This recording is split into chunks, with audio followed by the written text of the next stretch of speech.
You're not the only one seeking answers. There's something in the universe, in people, in failures, in chance encounters, that's also seeking you. But this meeting doesn't happen through words. It arrives through signs, unlikely coincidences, small moments that strike you in ways you can't fully explain. Jung called this synchronicity. Synchronicity isn't just coincidence. It's when the soul chooses to express itself, using reality as a mirror. When you understand what's actually happening behind these events, life stops seeming like a series of random accidents and starts feeling like an intimate dialogue between you and something greater. In this video, you'll uncover the real purpose of synchronicity, not in some mystical, escapist way, but in a grounded, transformative one. Watch to the end, because once you truly see this, even the most painful chapters of your story will start to make sense. If this resonates, be sure to subscribe to the channel. Have you ever sensed that a meeting, a sentence, or even a strange delay had a hidden purpose? Something deep inside you knew it wasn't just random. It was as if life had answered you without speaking. Maybe it was a forgotten book with the exact title you needed. Maybe it was a stranger who led you to a new path you hadn't seen. Maybe it was even a setback that, over time, pushed you where you needed to go. These moments, no matter how subtle, carry a force that logic alone can't explain. They awaken a memory you didn't know you had, but that feels instantly right. You feel it.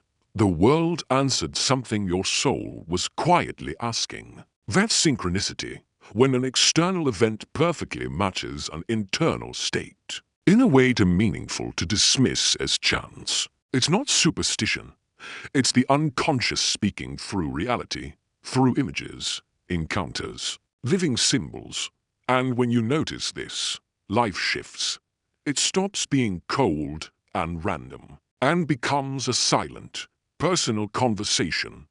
Jung understood that not every coincidence is meaningful, but when it is, you'll feel it, an internal recognition that can't be measured but also can't be denied. And then the question starts to echo inside. What if what found me was also looking for me? Maybe you're living through confusion right now, full of forced pauses and uncertain doors. Maybe you're questioning why certain people are showing up now. It's not just chaos, but it's also not meant to be rushed. What's trying to emerge still needs you to slow down and pay attention. Even if you can't see the full pattern yet, something real is moving beneath the surface. And when you start to listen, truly listen, the world begins to speak. As you sharpen your sensitivity to life's signals, you'll also need to cultivate discernment. Because not every event holds deeper meaning, and yet not everything is meaningless either. Jung was careful here. He warned that many coincidences are just coincidences. But when an event directly stirs your emotional reality, when it resonates deeply, that's different. That's synchronicity. The difference lies in the impact. True synchronicity doesn't slip by unnoticed. It shocks you, calms you, moves you. You feel it personally. Even if no one else notices anything special, you do. The sign is private. It fits exactly where you are inside. But beware, when we desperately crave meaning, we can start forcing it, seeing signs where there are none. That's why Jung said, synchronicity is only valid when it touches a real layer of the psyche, not just wishful thinking. The key isn't hunting for signs everywhere. It's feeling into what truly moves you, challenges you, or awakens you. If an experience leaves a mark on your inner world, maybe it's not just a random occurrence. Maybe it's an invitation to deeper self-awareness. Not everything that shines is light. But sometimes even a faint flicker is enough to show you the way. Learning to recognize what really hits you requires more than attention. It demands presence. Signs don't shout, they whisper. But most of us live surrounded by noise. Mental, emotional, digital noise. We get so caught up chasing answers that we forget to slow down and listen. Jung knew the unconscious doesn't shout over the noise. It suggests, it invites. If you're always in control mode, trying to rationalize everything, you'll miss these subtle invitations. Synchronicity doesn't obey your will. It happens when you're available. And availability is openness. It's a willingness to receive life as it comes, not force it into your expectations. When you quiet your inner world, small details begin to shine. Intuitions that once seemed silly suddenly carry weight. And you realize life was never silent. You were just too distracted to hear it. It's like tuning an old radio. The signals were always there, but you had to carefully turn the dial, with patience, to catch the right frequency. That frequency isn't loud, it's precise, and when you find it, there's a strange peace, like a piece of your soul falling into place. This kind of listening takes courage. It makes you more vulnerable. But in that vulnerability, the soul begins to show itself. You start living more symbolically, more intuitively. Events still happen, but now they hold personal meaning. Trust begins to grow, a trust based not on guarantees, but on a felt experience of connection. You start seeing that there's intelligence even in delays, wisdom even in detours, coherence, even inside confusion, but only if you stop fighting and start listening. This silent listening isn't intellectual. The unconscious doesn't speak through linear explanations. It speaks through symbols, atmospheres, encounters. Jung saw the unconscious as a living intelligence. When it can't reach you through dreams, it tries through waking life, patterns, phrases, repeated emotional scenarios. Often the unconscious isn't asking to be analyzed. It's asking to be recognized. That's why certain encounters shake you unexpectedly. They don't make sense logically. They make sense emotionally. They surface hidden emotions. They stir forgotten memories. They don't confirm your plans. They disrupt them.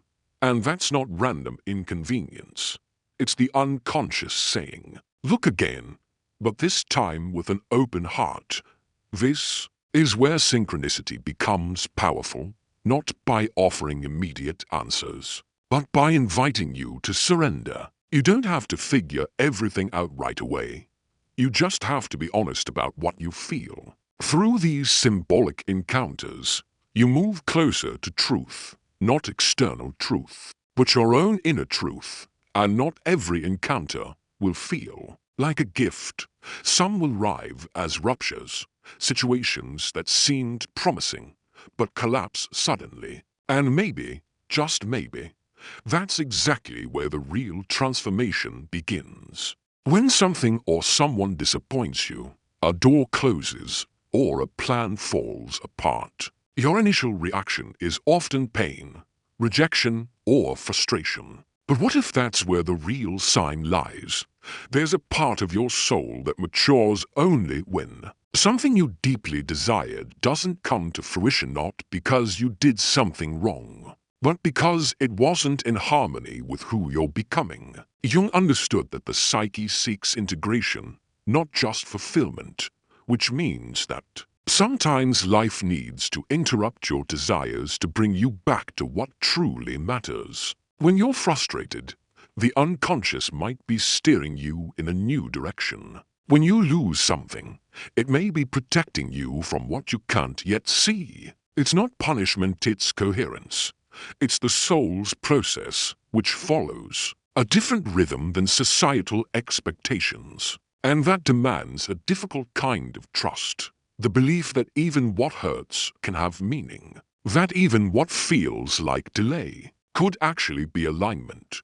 Of course, not all pain is fair, and not every loss carries a hidden sign. But when something impacts you deeply, when it forces you to rethink everything. Maybe the universe isn't working against you, it's working for you on a bigger, unfolding scale. In those moments, synchronicity doesn't arrive as a miracle. It comes as disruption, cutting through illusion, dismantling expectations, and revealing a part of you that hasn't had a voice. Over time, you may come to realize that a painful no from the past created the space for a more truthful yes to emerge later, just not immediately, but in its right time, in the soul's time. When life aligns with your inner process, it rarely gives you what you want right away.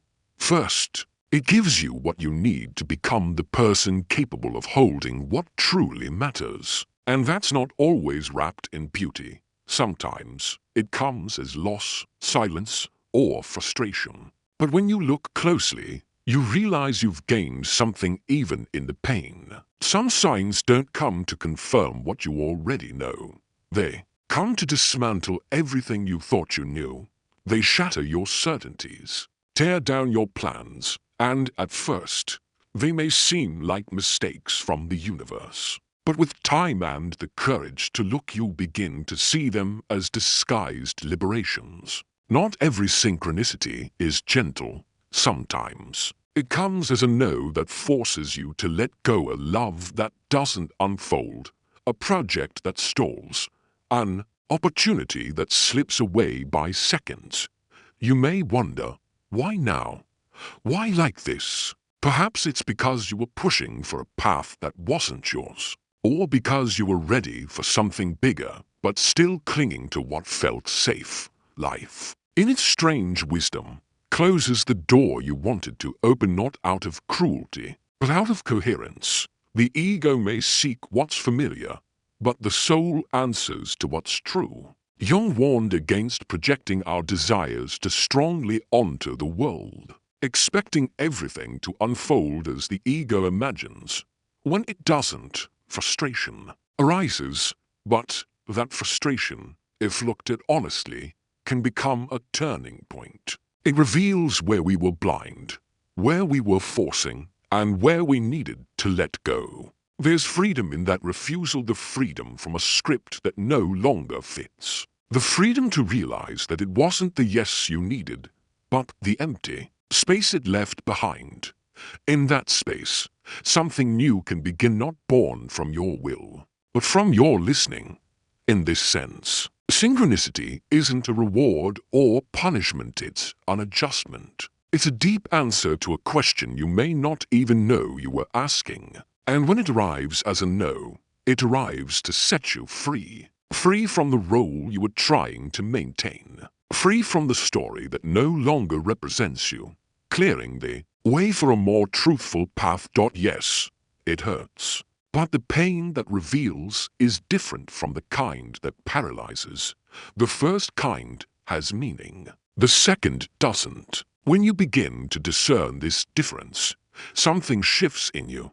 You stop fighting reality and begin walking with it, even when it pushes you away from what once seemed ideal. Deep down, you'll feel that it wasn't the end. It was the beginning in disguise. Sometimes the sign you need doesn't come in the form of beauty or wonder, it comes through discomfort. Through the person who confronts you. Through an offhand comment. Through a situation that shakes you up and leaves you wondering, why did this hit me so hard? Jung said that everything that irritates us about others helps us understand ourselves. Not because the other person is right, but because the disproportionate reaction reveals something still hidden. Inside us, the shadow, the unseen, the denied part. In this way, synchronicity works in subtle but profound ways, showing you the unresolved areas, the wounds that are still open. With courage, it offers a chance to heal them. But to do so, you must step out of the victim role and ask yourself, what is this showing me about myself? The answer doesn't always come quickly. It may arrive slowly, as the dust settles and your soul digests the impact. But it does come, And when it does, it transforms. The irritation stops being wear and tear and becomes a sign, and you'll find yourself grateful, even for the stumbles, because they snapped you out of autopilot and brought you back into contact with who you really are. It takes maturity to see the wisdom in friction. But once you reach that point, everything becomes material for awareness, even pain, even anger, even that uncomfortable encounter you were trying to avoid. Because deep down, the universe doesn't want to please you, it wants to wake you up. After so many provocations, there come moments when life speaks clearly with a calm yet firm impulse, like a silent push from within. It's when the soul says, "Go." You don't have all the answers. You're not in control. But something in you knows it's time to move, to say yes, to change course, or simply to trust. True intuition doesn't come with anxiety. On the contrary, it's calm, simple, and firm. It doesn't argue, shout, or pressure. It presents itself as a silent conviction. And when you listen with your whole being, you'll feel peace. Jung distinguished between instinct and intuition, seeing both as legitimate expressions of the psyche. Instinct protects, intuition guides. Often, they work together when the soul needs to make decisions the mind can't explain. It's a non-rational yes, deeply coherent. An inner movement that, when honored, opens unexpected paths. You may be tempted to ignore that calling because it doesn't fit your plan or seems too irrational. But synchronicity doesn't always follow linear logic. It shows up in unlikely meetings, sudden decisions that later make perfect sense, in paths you didn't even know you wanted until you walked them. The closer you get to yourself, the stronger that intuition becomes, not because you're more spiritual, but because you're more honest with yourself. The soul doesn't speak to those who pretend. It reveals itself to those who listen with truth. And often, that listening happens in the body, a shiver, a tension that releases, a tiredness that disappears the moment you decide. It's the body confirming what the soul already knew. Trusting this movement is a practice. The ego wants guarantees, but the self seeks wholeness. Sometimes that means moving forward without knowing exactly where it will lead. Just knowing that this next step is the right one for now, and that's enough. You don't need to understand everything. You just need to be fully present in your next step. When the soul speaks, it doesn't demand certainty. It offers direction, and over time, you'll learn to trust that silence. Deep down, it's already an answer. As you open up to listening to yourself, something curious begins to happen. The world around you begins to respond with subtle movements. People show up at the exact right moment. An unexpected invitation arrives. A line in a book feels like it was written just for you. It's as if life is seeking you while you seek it. Jung said that as you search for the self also moves toward you. It's as though, by taking the first step toward your essence, a greater intelligence starts to organize the path. This isn't about magic. It's about resonance. When you're aligned with your inner process, the outside world reflects that alignment. And the most beautiful part is that these encounters don't feel forced. They happen when you stop chasing what should be and start living what is. In that state of presence, the new finds space to enter. The unexpected becomes revelation. Many times, what you need isn't to run faster, it's to become available. And that availability comes when you trust that not everything depends on your effort. There's a part of life that responds to your surrender, not your control. And this response comes through paths that your willpower alone could never create. You don't need to force reality to unfold in your favor. You just need to be awake. Because when you're truly awake, you begin to see You notice the significance of a simple encounter, an offhand remark, or a coincidence that resonates deeply. None of this is predictable, but it all feels profoundly coherent. Deep down, you're not merely trying to reach a destination, you're being called, and that calling can only manifest when you're truly listening, present, and brave enough to be found. You're not walking this path alone. Something greater is moving with you, something invisible yet deeply felt. When you sense it, you begin to understand that what you seek with an open heart is already, in some way, moving toward you as well.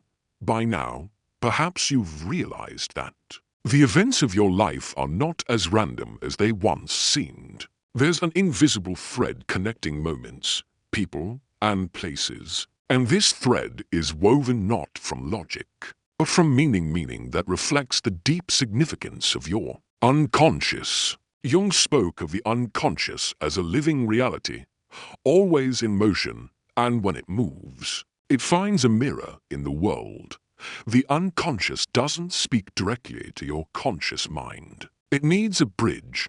This bridge often appears in the form of everyday life, a symbol in a movie, a piece of music that touches you, a conversation you overhear by chance. These seemingly random moments can serve as reflections of something manifesting within you. Life becomes a symbolic surface where what was hidden gains form. That's why certain patterns repeat, why certain situations come back, not because you're cursed, but because something inside you needs to be seen more deeply. The world continues to show you these patterns because your soul insists on being heard. When you begin to see events through this symbolic lens, everything changes, not in what happens, but in how you interpret it. Randomness stops being an unpredictable force to fear and instead becomes a tool for revelation. Not everything has deep meaning, but many things do, and they've been going unnoticed. The unconscious requires the material of life to express itself, and it shows up externally, always in harmony with what's unfolding internally. The dance between the inner and outer is what makes synchronicity so powerful. It's the moment when the external world precisely mirrors what the soul is trying to communicate. You don't need to decode everything or turn every event into a theory. Simply ask yourself with sincerity, why did this move me? Or what is this repetition trying to teach me? Just those questions can shift your state of presence.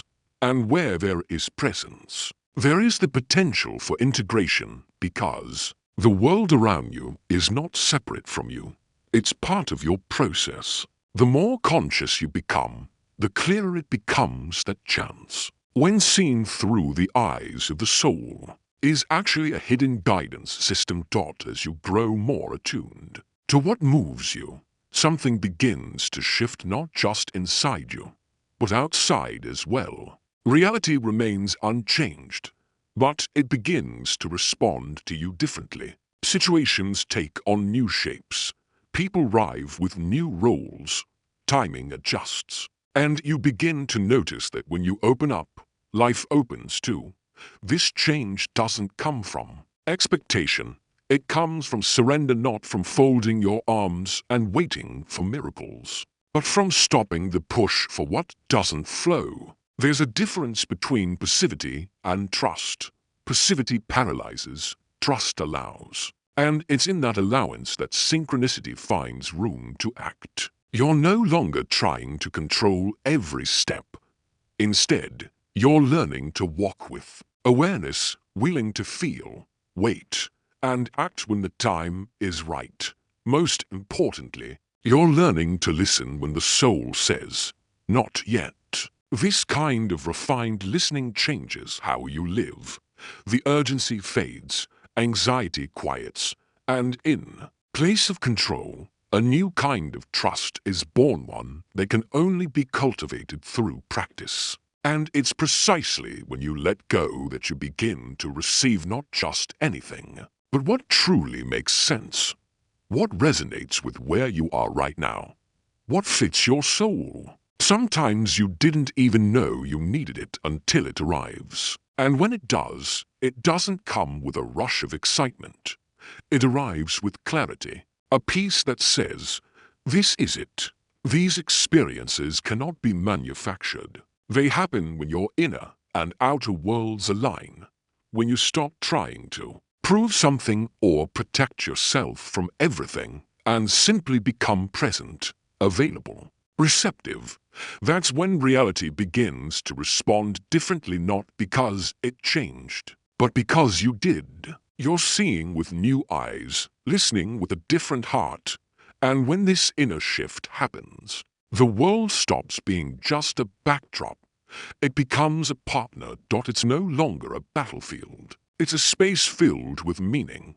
And then, even without having all the answers, you begin to walk more lightly because you realize you're no longer alone on this path. And you don't need to be.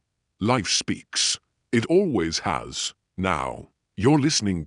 By now, you may realize that synchronicity isn't something you chase like a hunter after miracles. It reveals itself when the soul awakens. It doesn't show up to confirm theories, but to bring meaning.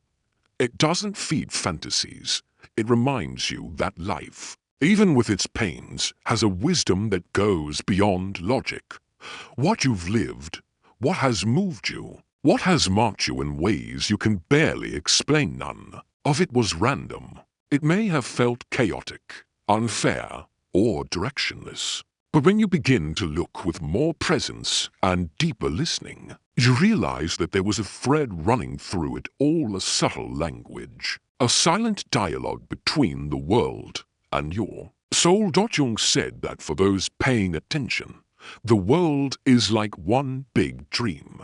And like every dream, it speaks in images, symbols, and sensations. Synchronicity is that language. It doesn't shout, but it leaves a mark. It doesn't explain, but it reveals. It offers no guarantees, but it gives direction, real direction, grounded in who you truly are. You don't have to become mystical or search for signs in everything. You just need to be awake, open, and present. Synchronicity doesn't happen somewhere else. It happens here, in the ordinary, in everyday life. It shows up in the stumbles, the wonders, the delays, the encounters, the losses, and the new beginnings. And this realization changes everything. When you recognize that what found you was also looking for you. When you understand that life isn't testing you to punish you, but to align you. The pain, no matter how harsh, becomes part of the path. The no's create space, and the hard encounters reveal truths you wouldn't have seen on your own. None of this makes the journey easier, but it makes it more honest. And it's in that honesty that the soul begins to bloom. When you stop chasing explanations and start living with meaning, when you understand that even silence can be an answer, you'll realize that yes, the universe speaks, but only to those who are awake. So perhaps the greatest answer you can receive won't come from the outside. It will come from your own gaze, from the way you've begun to listen to yourself. Because from that place, everything changes, not suddenly, but from the inside out. And when that happens, synchronicity stops being the exception and becomes a language. Life stops being random and becomes a meeting.